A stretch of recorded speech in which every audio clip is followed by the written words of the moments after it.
awfully proud. I have only given one address in memory of a fallen soldier, and it will remain the most difficult task in my life.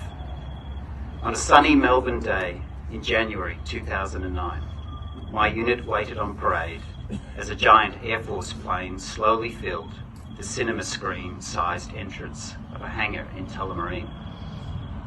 We waited for a silver steel coffin draped with an Australian flag.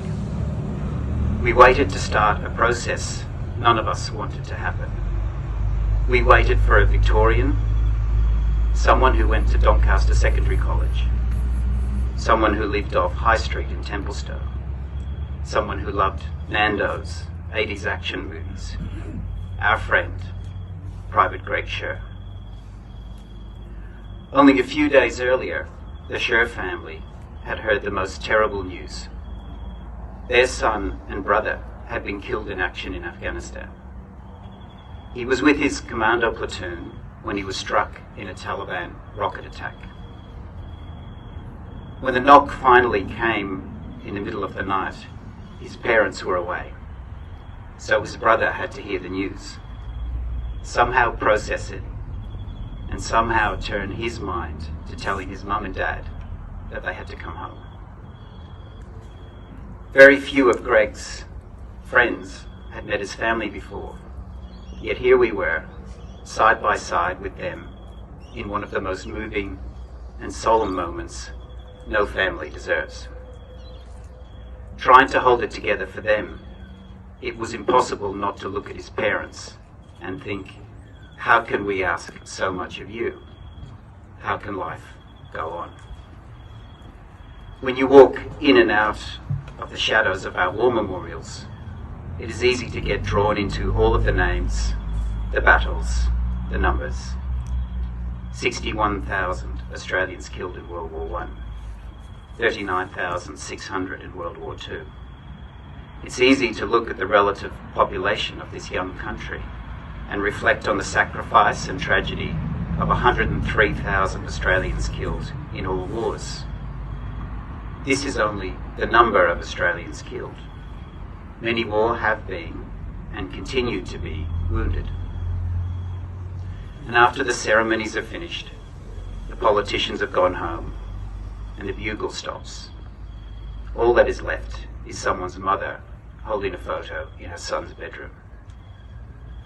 The sad truth is that most families actually never got a knock on the door. Most instead received a telegram under the door, and for many it listed cause of death as known unto God.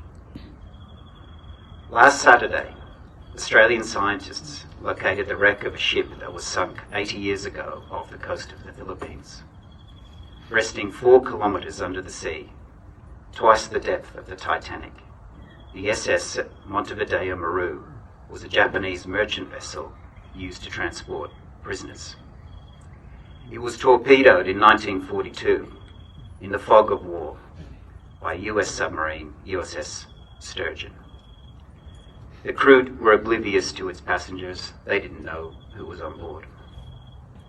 It sank in 11 minutes with a loss of 1,000 Australians.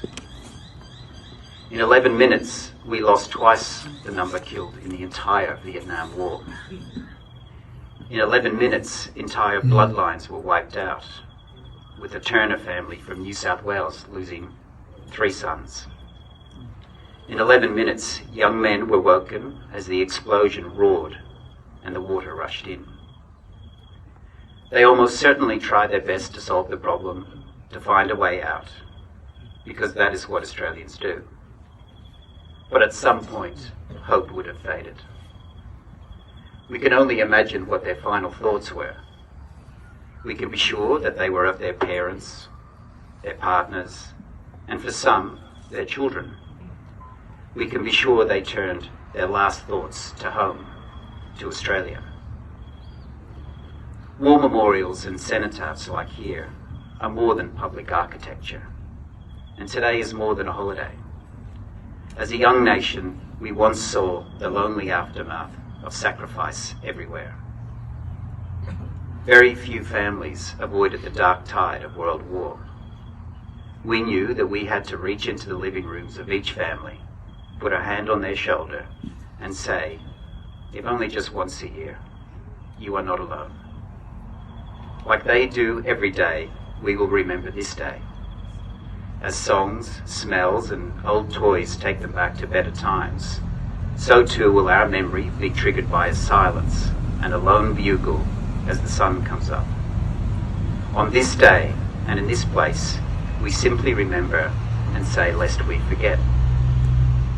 But as the sun comes up, we owe them more than just reflection. As the sun comes up, we should turn our mind to their last memory of home. That we honour their sacrifice by never taking for granted what they left behind, by cherishing each day, by committing ourselves to serving others in so many different ways, by being kind and brave and forgiving, by making this a country worth fighting for.